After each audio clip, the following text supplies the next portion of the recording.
23 შემოხაზული, 4 გადახაზული და 7 გაუქმებული ბიულეტენი. ასეთი შედეგებით კი ქობულეთის საკრებულოს თავმჯდომარის პოსტი სულხან ოქროპირიძემ დაიკავა.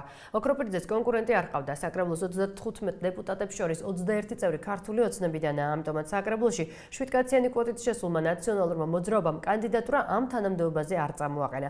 საკრებულოს თავმჯდომარეობის ამბიცია არც პატრიოტთა ალიანსის 4 წარმომადგენელს და ბურჯანაძის პარტიის 2 წევრს არ გასჩენია. სულხან ოქროპირიძე ქობულეთის საკრებულოს თავმჯდომარის კაბინეტში თავმჯდომარის რანგში პირველად შევიდა. აბრა ამ დრომდე არ შეცვლილა, თუმცა ყოფილმა თავმჯდომარემ შემცვლელს კაბინეტი ჯერ კიდევ დილით დაუცალა.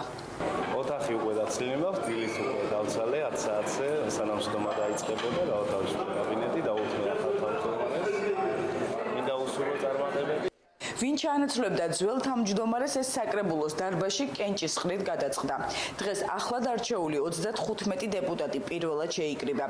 ქობულეთის საკრებულოს თავმჯდომარის კანდიდატურა მხოლოდ უმრავლესობაში მყოფმა პარტიამ ქართულმა ოცნებამ წამოაყენა.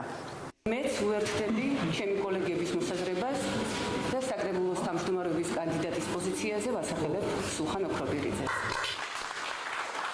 სულხან ოქროპირიძე უალტერნატივო იყო, სხვა პარტიებს საკრებულოს თავმჯდომარეობაზე პრეტენზიები არ გამოუთქვამთ. უმრავლესობით მაინც მართველი პარტიაა და მათ მეტი კვოტა მიიღო არჩევნებში და ამიტომ მე არ ჩავთვალე უფლებამოსილებას და დამეყენებინა ჩემი კანდიდატურა. აზრი არ ქონდა ამ შემთხვევაში, გამომდინარე იქიდან, რომ ქობულეთის ახალგაზრდულ საკრებულოში უმრავლესობაში ქართული ოცნების წარმომადგენლები არიან. ამიტომ CSKO-დან სპეციალურად მოტანილ საარჩევნო ყუთში მხოლოდ ერთი კანდიდატის 23 მომხრისა და 4 მოწინააღმდეგის ბიულეტენი ჩაიყარა. ნაციონალური მოძრაობის 7 წევრმა კენჭისყრაში მონაწილეობა არ მიიღო. მის დამცველ კომისიაში სამივე დაასახელა, რომ კენჭი არ უყრია და ერთდროულად უყარა სამივეს კენჭი. შესაბამისად აზრი არ ქონდა და გვარი განაცხადეს კენჭისყრაში მონაწილეობა. საკრებულოს 23 წევრმა ხმამისა კანდიდატ სულხან ოქროპირიძეს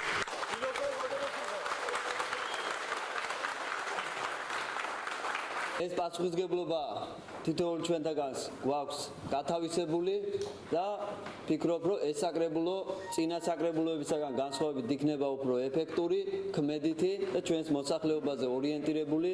წინა საკრებულოს მუშაობის შეჯამებამ ნაციონალური მოძრაობის წევრების უკმაყოფილება გამოიწვია. პოზიცია სხდომის დარბაზშივე დააფიქსირეს. თქვენ რო პრეტენზია გაქვთ ამ შემადგენლობით და ამ ფორმირებით ზუსტად ანალოგიურია წინა საკრებულოების ყველა მართველი გუნდიდან დაკომპლექტდა და ყველა შეგარგოთ ღმერთმა ეს თანამდებობები არ არის პრობლემა, უბრალოდ ხაზი მინდა გავუსვა იმას, რომ თუ არის პრეტენზია სამართლიანი იმის, რომ წინა საკრებულო იყო არაეფექტური, მაშინ ამაში რაღაცა შეცვლილი იყო უნდა და ხმის დამცველ კომისიაში მაინც უნდა ჩაგესვათ ერთი ოპოზიციური პარტიიდან. ახალმა თავმჯდომარემ ახალი მოადგილის კანდიდატურა წამოაყენა, ისიც მართველი პარტიიდან.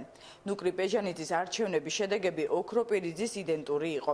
ნუკრი ბეჟანიძეს 23 მომხრე ყავდა, 4 ბიულეტენი კი 4 დეპუტატმა გადახაზა. გაიმარჯვა ბატონო ნუკრი ბეჟანიძე.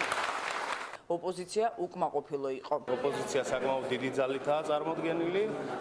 თავმჯდომარეზე ილუზია არ ჰქონდა, რომ თავმჯდომარეს აირჩევდნენ ოპოზიციური ძალა და თუმცა მოადგილე ფიქრობ, რომ უნდა აირჩევდა ოპოზიციური ძალა. სხდომა ისე დასრულდა, მერვე საკითხად შეყვანილი კომისიის თავმჯდომარეები საკრებულოში არ აურჩევიათ. ოპოზიციის წევრები ამბობენ, რომ მმართველმა პარტიამ ადგილები ვერ გადაინაწილა. თვითონ ვერ იყოფენ ადგილებს და თვითონ არ ყოფნიათ და ოპოზიციიდან წარდგენილ კანდიდატს ნამდვილად არ დაუჭერდა მხარს. CSKO-s ატრიბუტიკა ქობულეთის საკრებულოს დარბაზში მანამ დარჩება, ვიდრე საკრებულოში კომისიის თავმჯდომარეებს ფარული კენჭისყრით არ აირჩევენ. მოვიტანეთ 5 ფარული კაბინა კენჭისყრის და ეს ცოტა ხანი დარჩება, იმდენ კომისიებს აირჩევენ. CSKO მუშაობა დაასრულა. სულხან ოქროპირიძე კი მუშაობას იწყებს. როგორ დაინახავს ახალი თავმჯდომარე გამგეობის შენობიდან ქობულეთელების პრობლემებს, ეს სხდომებზე გაირკვევა. მანამდე კი ქალაქი ძველ რიტმში აგრძელებს ცხოვრებას.